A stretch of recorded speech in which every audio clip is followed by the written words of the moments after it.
Hola, bienvenidos a este nuevo episodio de 720 Ciencia.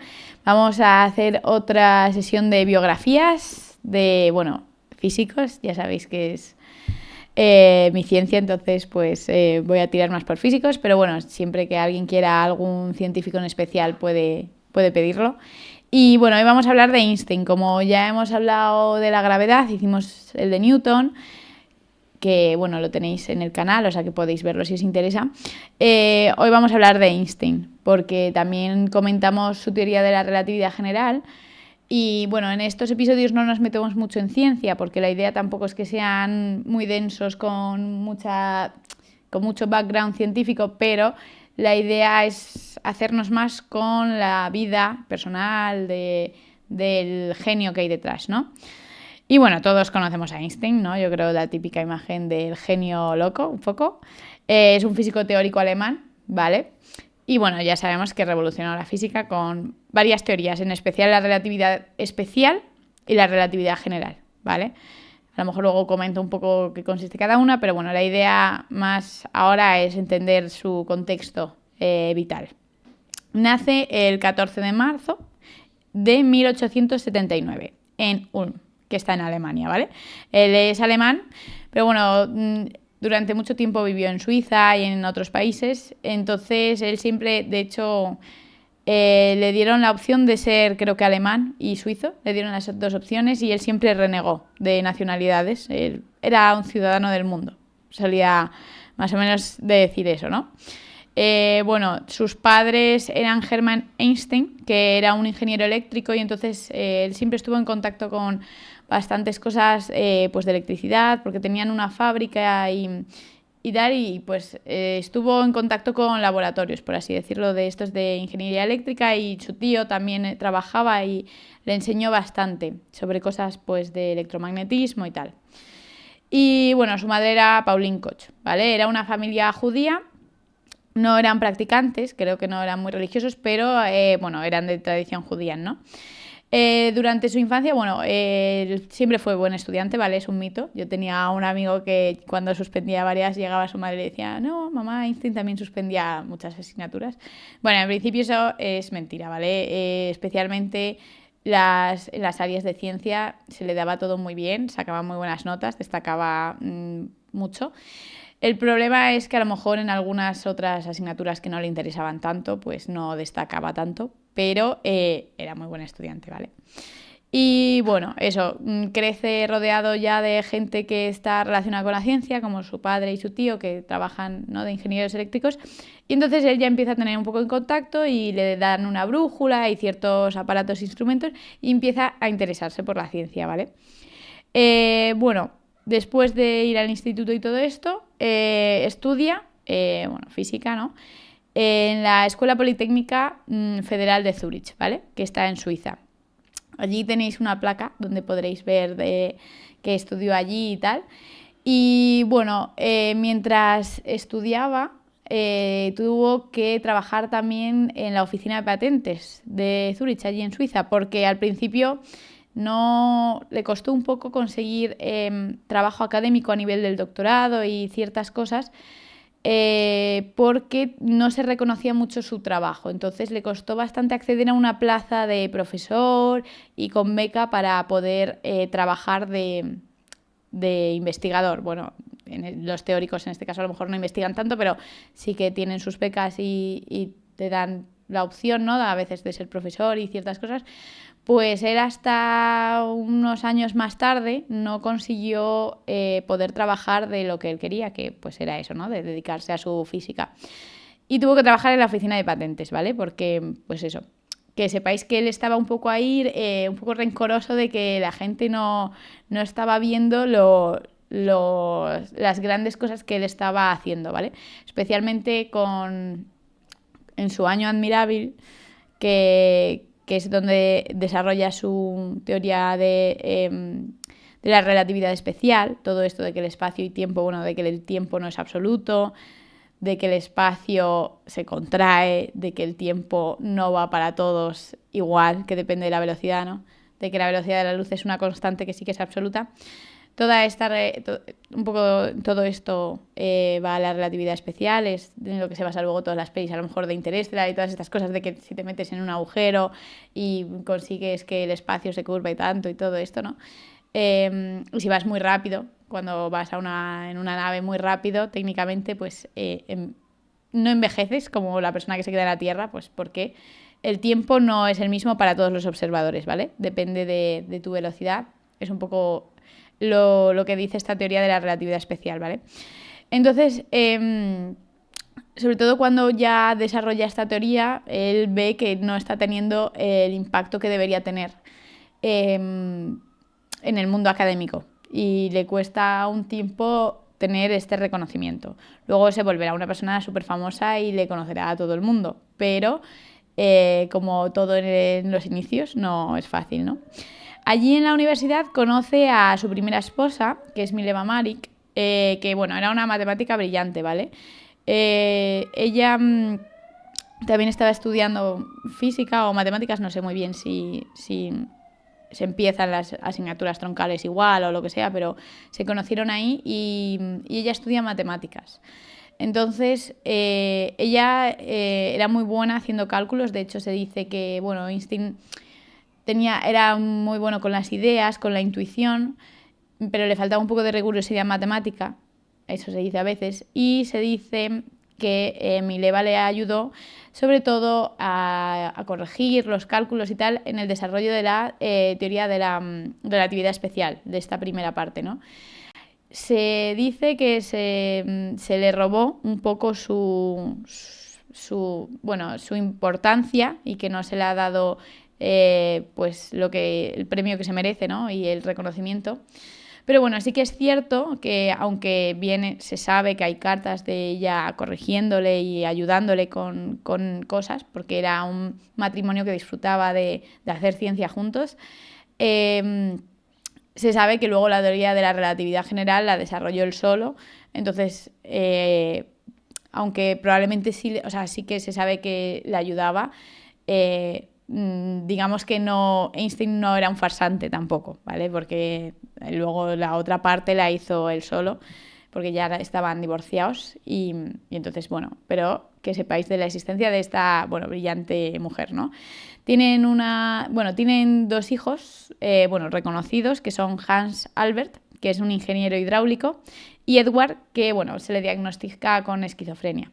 Y luego tiene una hija no reconocida oficialmente, que se llama Leiser, y no se sabe muy bien aún qué pasó con ella, porque Einstein era también bastante, vividor, le gustaba vivir bien, él iba un poco a su bola, le gustaba hacer un poco lo que quería y de hecho pues en 1919 se divorcia de Mileva un poco conflictivamente y se casa porque claro tenía una amante que era su prima, que se llama Elsa Einstein. Y se casa con ella después. Y ya se casan hasta la muerte de ella en 1936. Entonces, para que ubiquéis un poco cómo era Einstein en este aspecto, muchas veces el éxito profesional no tiene que ir acompañado de ser una buena persona. Eso es así. Tampoco digo yo que fuera mala persona, no lo conocía, pero por los actos a lo mejor podemos saber que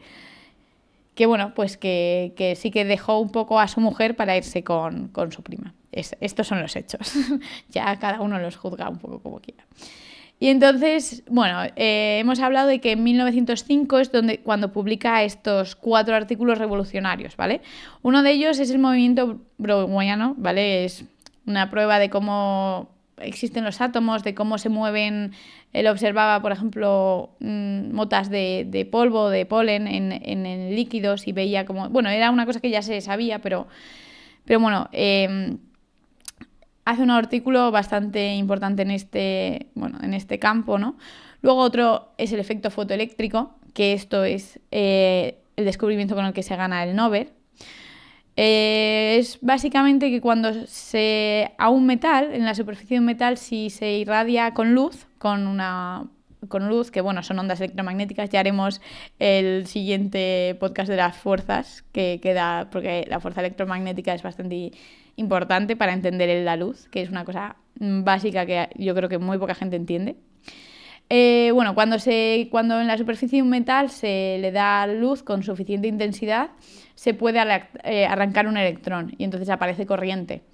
Y bueno, esto era una cosa que se observa, pero él se basa en bueno, aquí ya nos metemos también en la teoría cuántica, él se basa en los cuantos de Planck y entonces dice que la luz es una partícula, pero es una partícula que está determinada en un cuanto, que es digamos como niveles discretos de energía.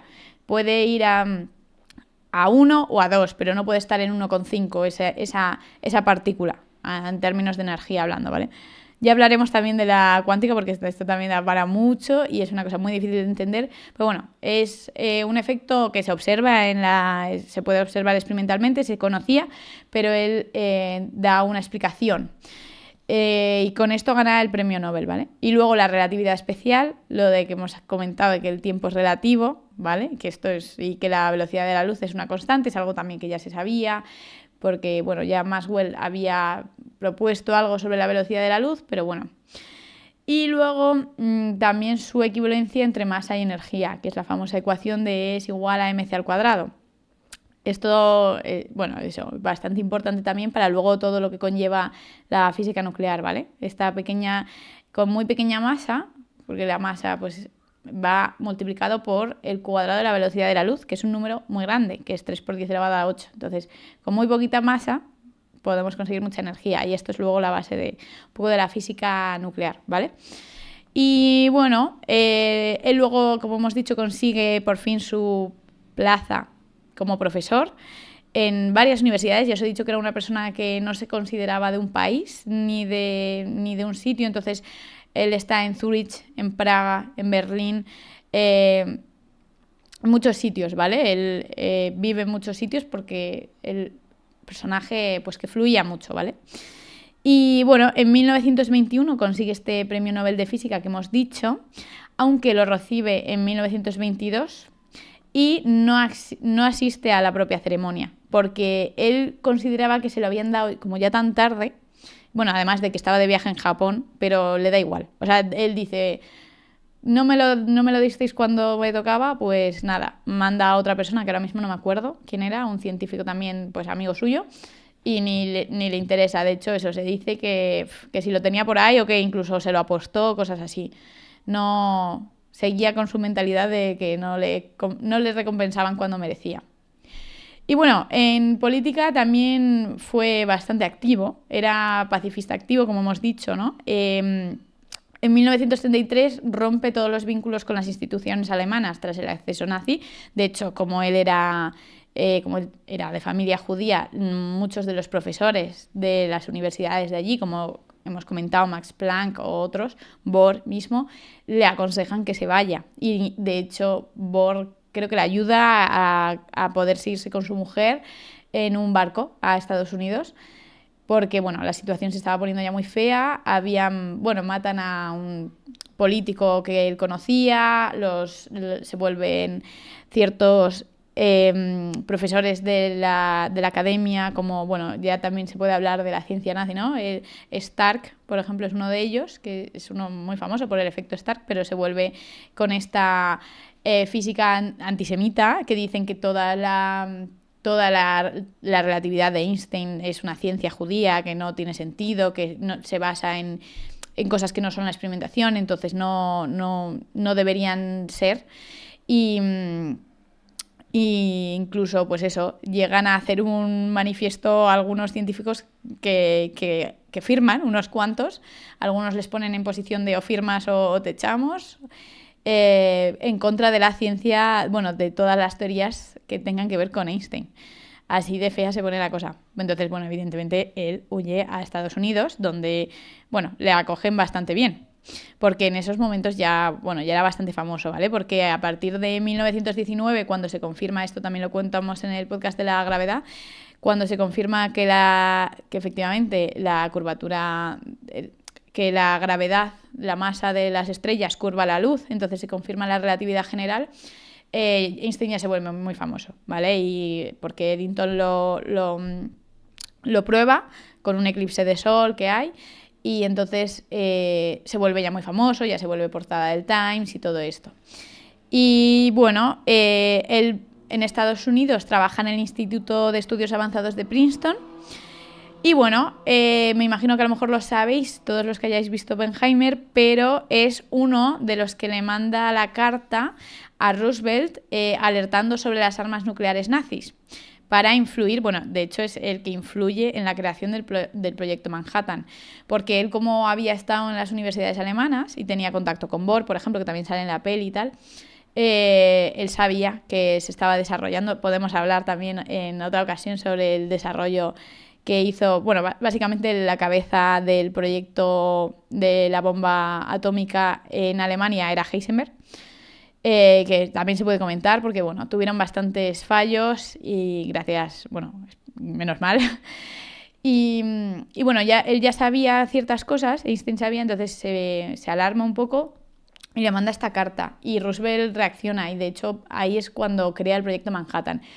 Pero una cosa interesante es que a él no le meten, porque, claro, como hemos dicho que él era ciudadano del mundo y tal, nunca, bueno, creo, o que yo tenga constancia, nunca estuvo metido en cosas directamente con política del Partido Comunista ni nada de este estilo. Pero para Estados Unidos en esa época todo el mundo era demasiado comunista, rojo. Entonces, si no eras, si te tenían un poco de duda, nada. Entonces, como Einstein era muy ciudadano del mundo, muy viva la paz, tal, no se fiaban de él y decidieron no meterle. Y bueno, también otras curiosidades que a lo mejor no sabéis, pero rechazó ser presidente de Israel en 1952, porque bueno, como se convirtió en un abanderado de la ciencia, de la paz y de muchas otras cosas, pues le ofrecieron ser presidente del Estado de Israel. Bueno, él se negó, es lo que os digo, que no estaba mucho en política, pero bueno, es que llegó a ser una persona tan famosa y con un reconocimiento tan bestial que, claro, pues se le ofrecieron cosas tan randoms como esta. Y bueno, le gustaba tocar el violín también. Suele pasar mucho que la gente que es muy genio en muchas cosas siempre toca muy bien un instrumento. Pues en su caso era el violín. Y bueno, pues fallece el 18 de abril en 1955 por, bueno, un aneurisma abdominal en Princeton. Y bueno, rechaza el entierro tradicional. Sus cenizas son esparcidas, es decir, no está enterrado como, por ejemplo, de Newton decíamos que estaba en la abadía de Westminster. En este caso no podemos hacer culto a Einstein en ningún lado. Pero sí que a lo mejor esto también lo conocéis algunos, su cerebro fue extraído para la investigación científica.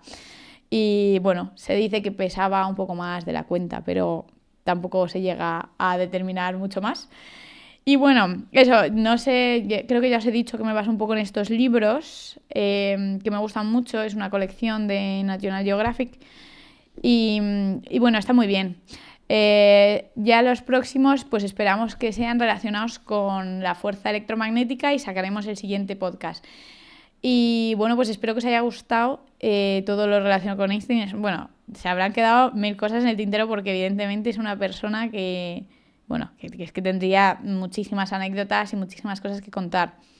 Si vemos que se hace necesario contar más cosas, pues se hace otro episodio de Einstein porque, bueno, podría pasar. Y pues muchísimas gracias a todos por escucharnos y, bueno, pues por todo. Hasta luego.